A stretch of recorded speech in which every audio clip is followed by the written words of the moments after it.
Year one was quite the success for Mark Pope in Lexington, but year two, folks, it's shaping up to be even better.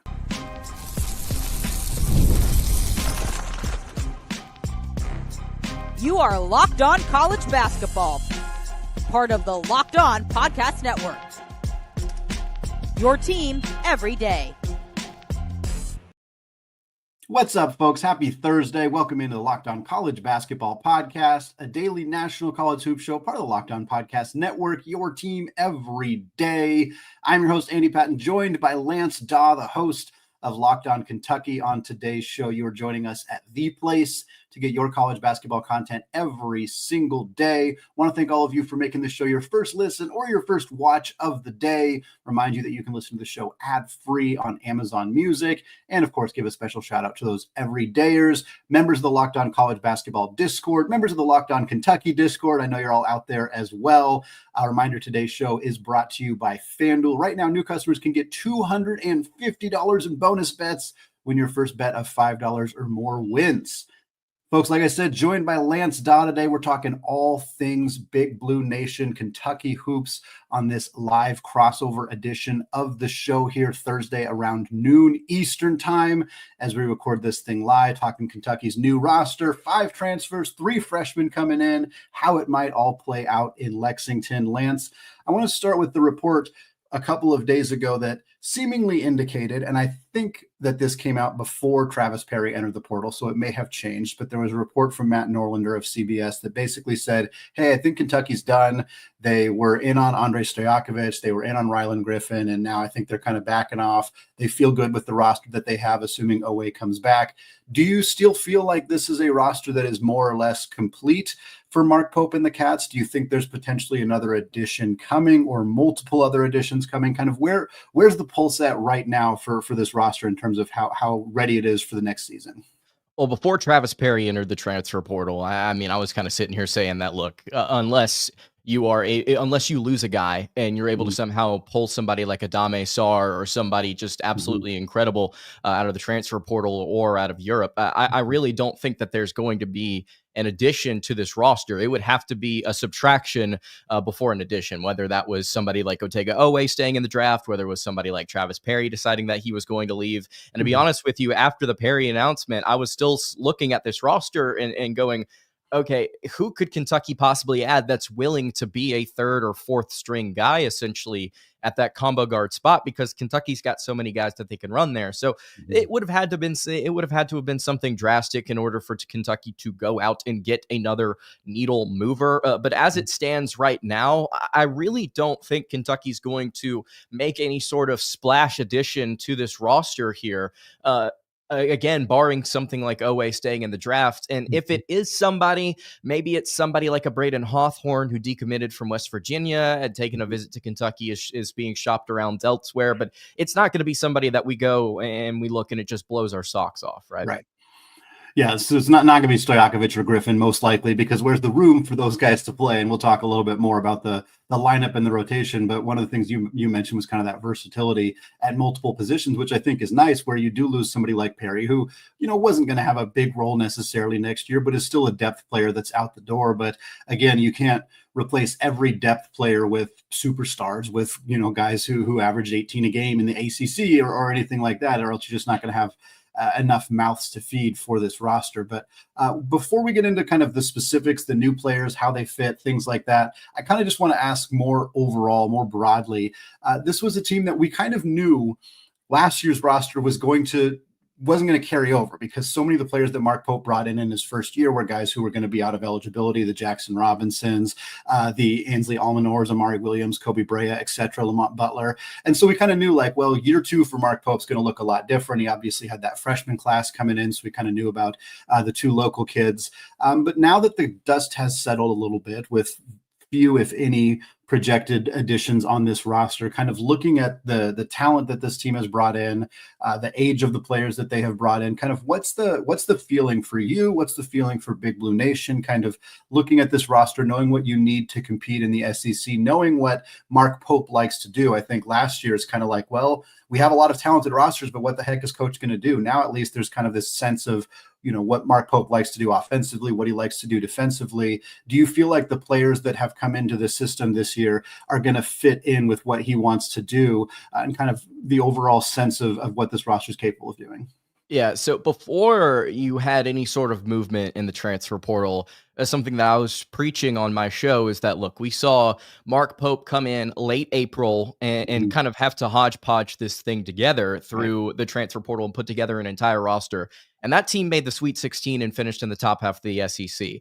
You give him that offseason, you give him more time to kind of get his feet under himself, get more comfortable, get more acclimated to the environments, and kind of understand better what he needs to go after. You're going to put together a pretty good roster. And for the first couple of weeks of the portal, we didn't really see a lot of movement, right? It was very quiet in Lexington as far as the contacts that Kentucky was making, the whiffs, so to speak, as Twitter likes to put it. Donovan Dent was a huge name that came and went pretty quickly.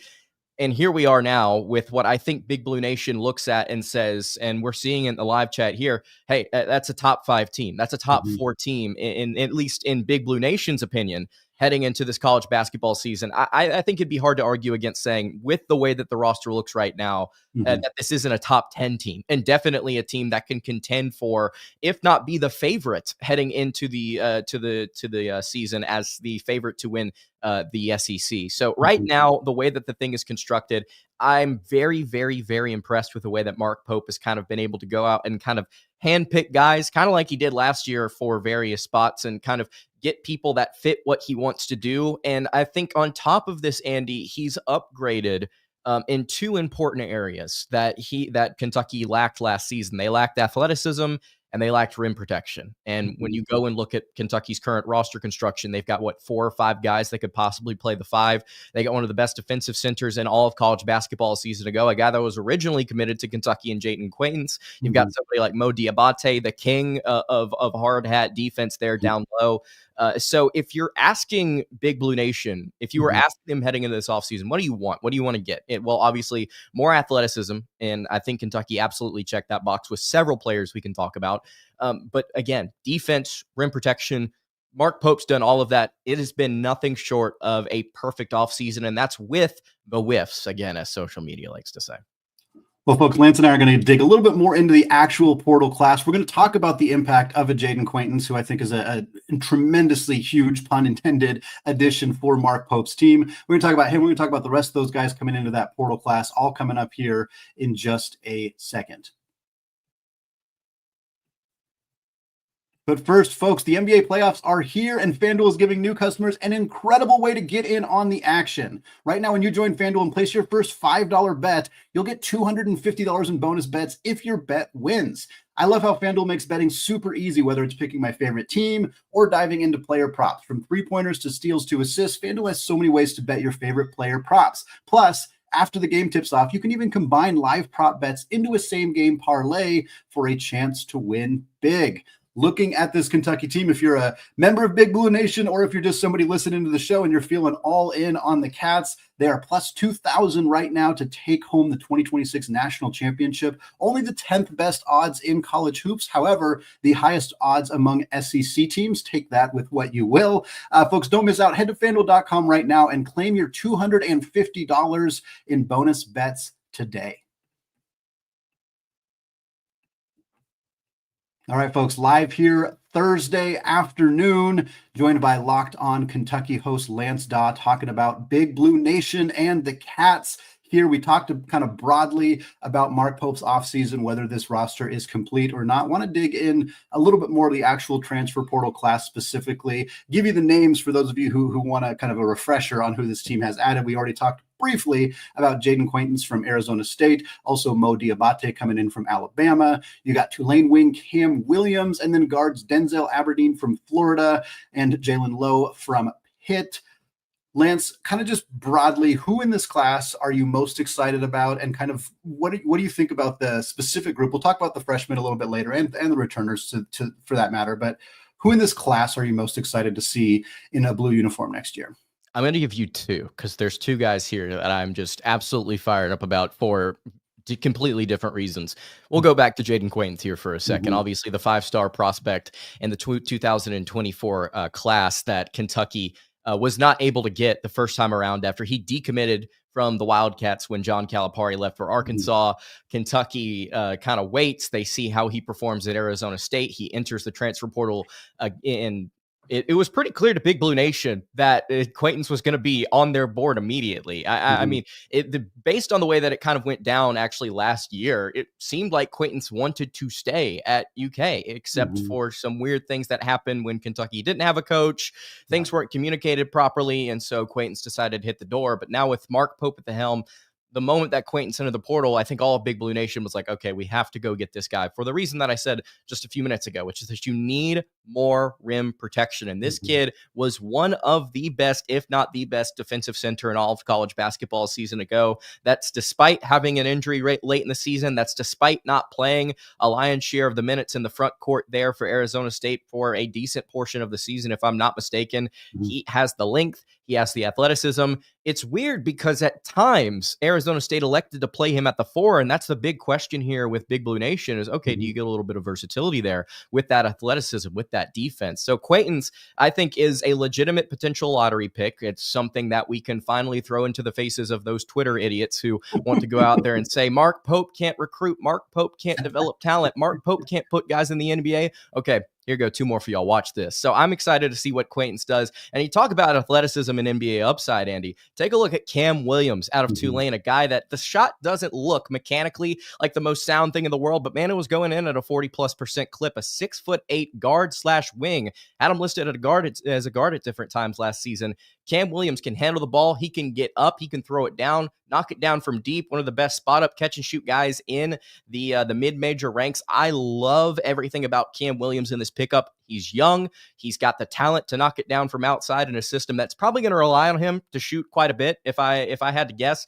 And you've got somebody that can possibly be in the system for multiple years, which long before John Calipari left for Arkansas, I was sitting here preaching on this show. Look, if Kentucky's going to win a national championship, they got to be able to do 2 things. Blend the roster beautifully between portal, recruits, and experience that you have coming up through the ranks. And then also, you've got to be able to go get some high upside athleticism and some guys that can make the NBA. And I think Cam fits that mold perfectly. You got to get something like UConn. You got to do something like UConn's been doing for the past several seasons. And I think Kentucky has constructed their roster with guys like Quaintance and Williams beautifully.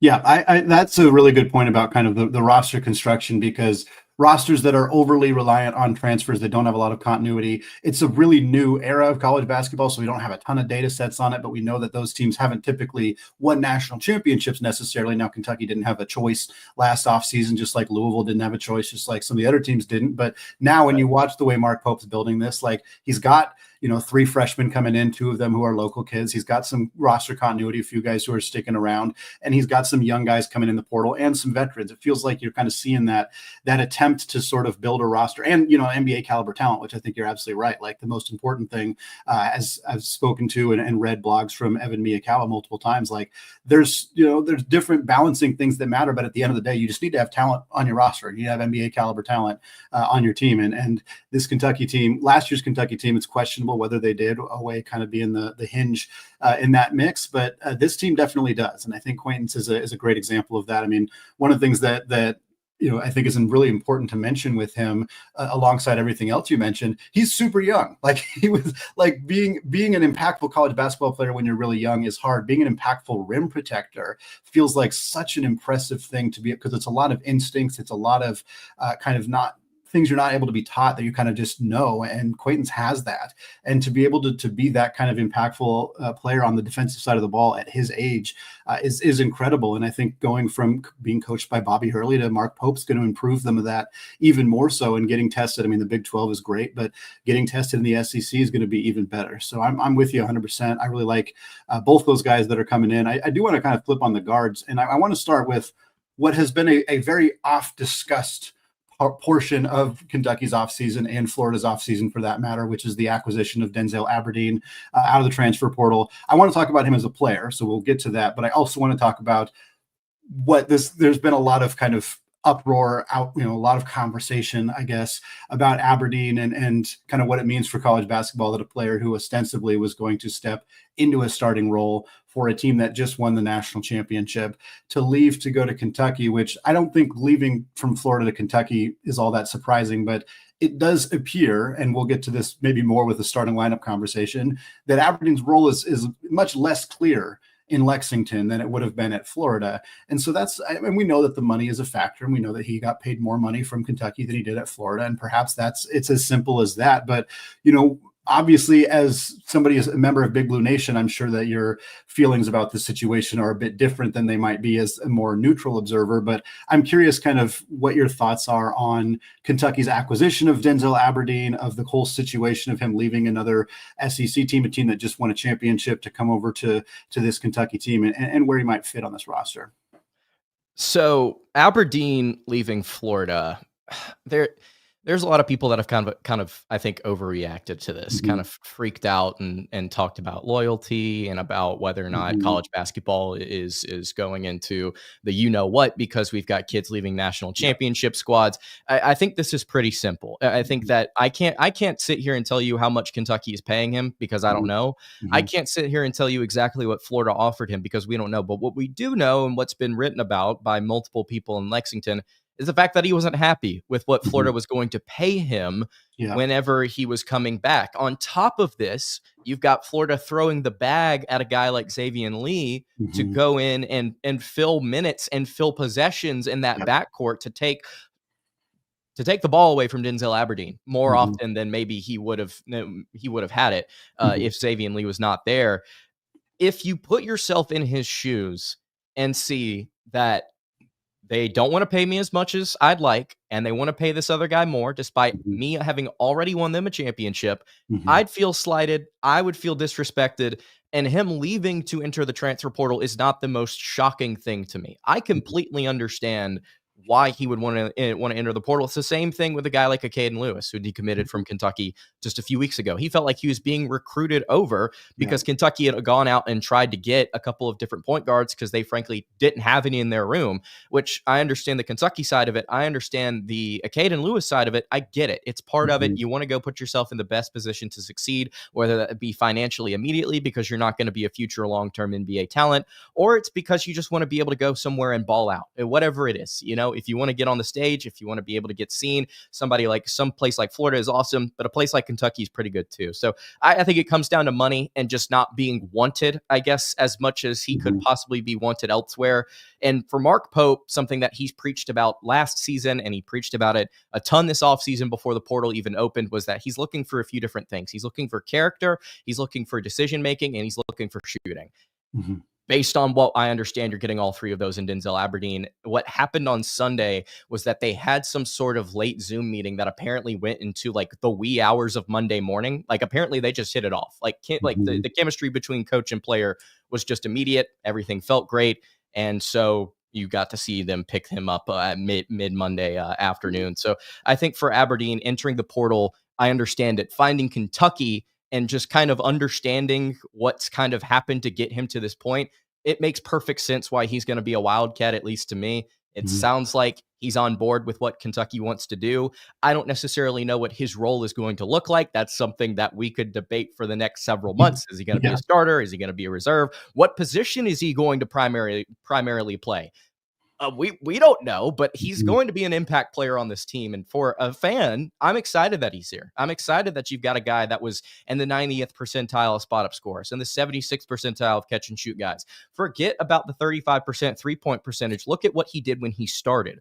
41% from three, was playing incredibly towards the end of the season.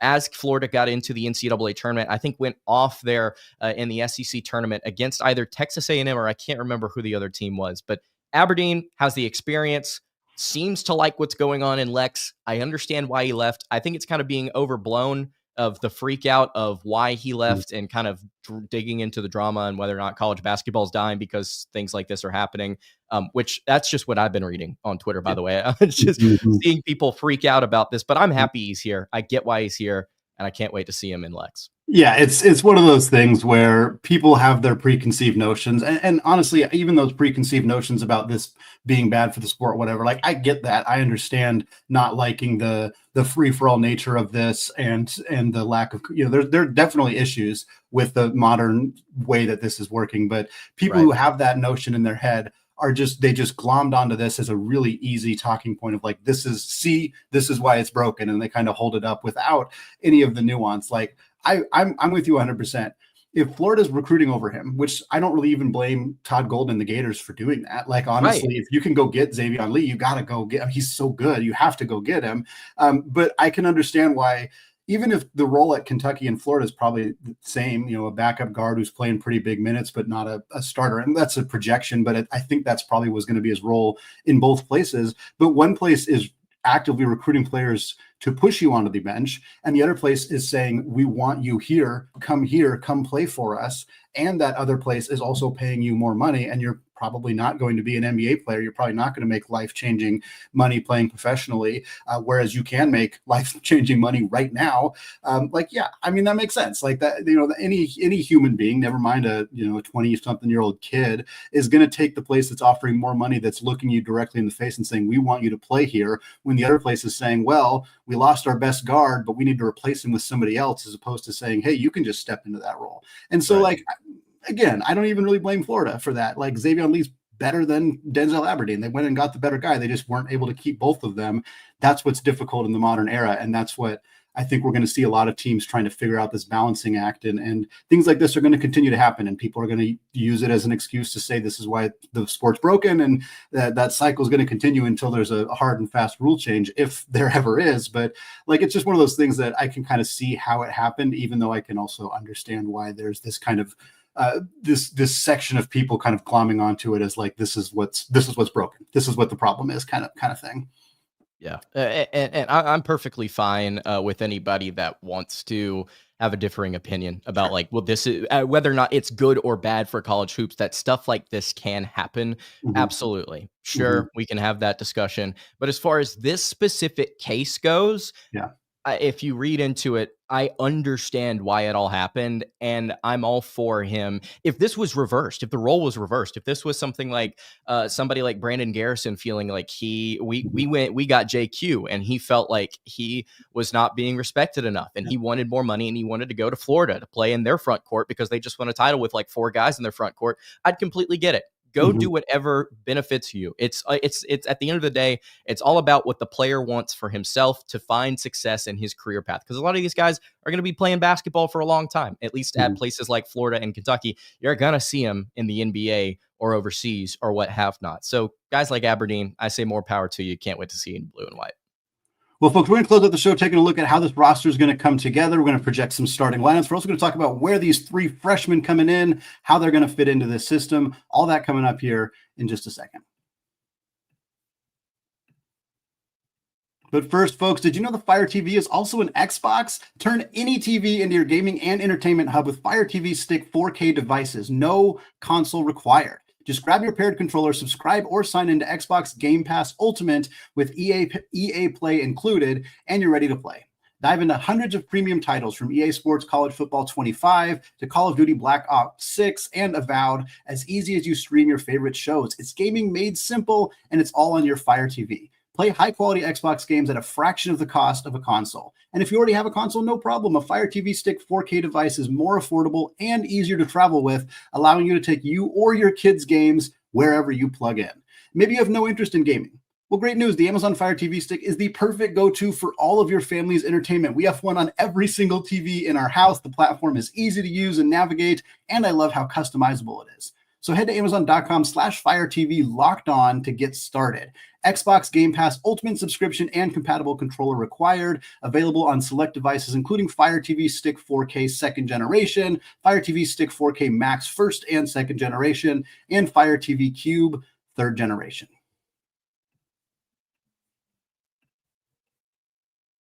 All right, folks, segment 3 here, closing out the show, continuing our conversation with Lance Dawe of Locked On Kentucky, talking about this Wildcats lineup. And before we get into the specifics of the starting lineup and kind of projecting what that might look like for probably one of 200 to 300 different times that you're going to do that over the next couple of months. Lance, I want to start with the freshmen specifically. You have the 2 local kids coming in, Jasper Johnson and Malachi Moreno. You also have, of course, the most recent newcomer, the Croatian big man, coming in as well, Jelavic. Where do you kind of see these 3 players potentially fitting into the mix here? Do you kind of see a lot of these guys getting playing time, or is it kind of like they're going to be buried behind some of the more veteran guys on the roster? I think you're going to see two of these guys get meaningful playing time. Malachi Marino, because he's buried behind so many different guys that are either going to play center or can play center. It's hard to see him finding a legitimate path to playing time in year one that does not involve injury or him just going ballistic in practice throughout the course of this summer. Looking at somebody like Jasper Johnson, Andy, it's weird for Kentucky fans this offseason, even heading into the end of the regular season here. There's not been a ton of discussion about Jasper as a 5-star recruit at 6'4" with legitimate athleticism, a guy that shined during OTE. In the past, you'd have Kentucky fans raving about how good this kid was going to be in the upcoming season. How he was going to start. He was going to be an all SEC caliber type player. He was going to be a top lottery pick in the draft. And you're not really hearing that, which is kind of bizarre to me. And the question from Big Blue Nation has been less of, okay, just how awesome is Jasper Johnson going to be? Is he going to be the next year in Fox, Malik Monk, whatever have you? It's more, okay, is he coming back for another year after this? Is he actually going to be a one and done? Because based on the way that the roster is constructed right now, you could see him as the backup shooting guard. You were going to see him as the backup point guard before Denzel Aberdine committed. So somebody like Jasper, I think, is being underrated, and that's weird to say as one of the best freshmen in this past year's cycle. A left-handed kid that can absolutely spray it from anywhere. This kid is a lethal scorer. It's got some impressive wingspan, some length on him too. I am fired up to see what Jasper is able to do, especially with the Caden obviously moving on elsewhere. I saw him, I hate to get off on a brief tangent, but I saw him take a visit to Georgia the other day, and I'm like, just anything but Mike White, please. I'm begging you. Just please, for me, Caden, as the guy that I continue to say, this is the guy I'm the most excited about in this year's class. Please don't go put your livelihood on Mike White's shoulders. Please don't do that. I'm begging you. But somebody like Jasper, I think, is going to be able to contribute like significantly. He may actually start at the shooting guard spot, even though Aberdeen is here. We'll talk about it, but that's going to be the discussion. And then you've obviously got Yelovich here, Andrea Yelovich, the 6'11" Croatian sensation part 2 here in Lexington. Hope we don't get into any billboard shenanigans with trying to get this kid eligible. We were the guys that were talking about this last year or a couple of years ago about how can we just get UK's admissions office to just get this kid in? It's not that difficult. Just do it. I hope we don't see anything like that with Yelovich, especially considering there's a lot more time, and hopefully we just handle it a lot better. But Yelovich is somebody that I think is not necessarily going to have to play, but I think Kentucky's going to want him to play a significant portion of the minutes at power forward, and then maybe possibly center, because as a 6'11" freshman that's been playing Euroball for a few years with that experience and the fact that he can knock it down from behind the arc, you don't have a ton of shooters on this roster to begin with. You might want to put some minutes in for this kid early in the non-con slate just to see what exactly he's capable of doing. Because in my mind, this is Big Z on steroids. This is Big Z with a little bit more muscle and a little bit more fluidity. So I think because of that upside, you got to play him just to see what he's capable of. Absolutely. Well, Lee, let's take a look, Lance, at kind of what we might project the starting lineup to look like. And I wrote one down, and I probably changed it 3 or 4 times, and I'm probably changing it in my head right now as I'm looking at it, because it does feel like there's a lot of options. And you and I were speaking briefly before we went live about one of the things that Mark Pope is very good at is adjusting his lineups and his kind of strategy based on the opponent. So against some teams, I think they'll go bigger. Against some teams, I think they'll put more of a shooting lineup out there. And I think that's what is nice about this roster is you have a coach who likes to be adaptable and flexible, and you have a roster that on paper at least looks like it has a lot of ability to do that. You can go with some really big lineups. You can go with some smaller, more fluid lineups. Like there's a lot of different things that this team is capable of doing. And I'm looking at it right now. I think Quaintance is pretty locked into his starting spot. That feels pretty safe to me. If Otega Owe comes back, he's going to start. I think that's probably the biggest lock that you can have, because if he's not going to start, he's not going to come back. And that'll be that with him. But outside of that, like, do you start Garrison with Quaintance in the front court? Does that work? Does Cam Williams start at the 3? Does he start at the 4?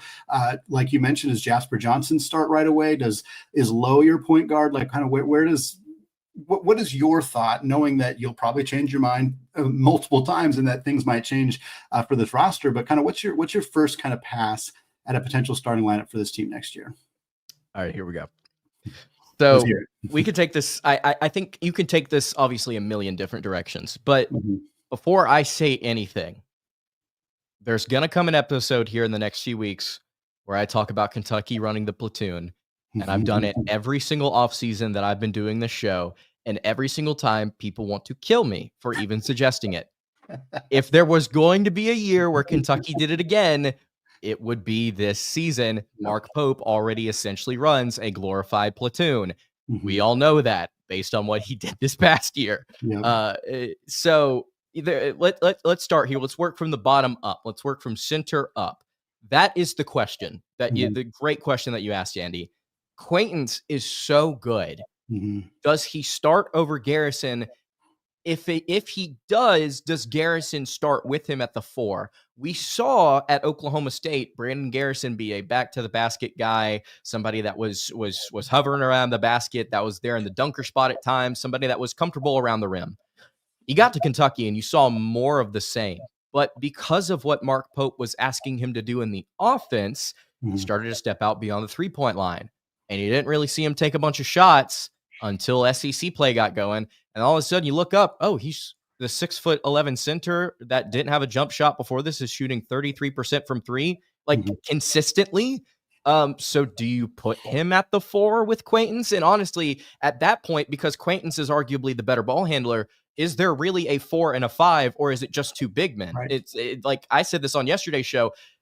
We're going in the direction of positionless basketball more and more and more. It's kind of bled from the NBA into the college ranks more now.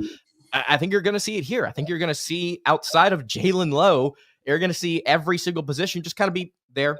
Yeah. Just a guy out there. So let's say Quaintance starts at the 5. Okay. I would put Garrison backing him up at the 5. And I would say let Mo Diabate start at the 4 because of one reason only, and that's seniority. That is the only legitimate reason that I can say Diabate should start at the 4 right now to begin the season. Maybe Yelovich comes along and he's more of a fluid 4 that brings you more offense, is more balanced on both sides of the ball. Maybe Cam at 6'8" can grow more into his frame, puts on some weight this offseason, and you look up, he's no longer 190, he's 210, 215. Maybe you slide him in at the 4 and start him there. But I would say Quaintance, Diabate, and then you may not agree with this. I'm saying put Ortega at the 3 because of the fact that he doesn't shoot a ton of threes.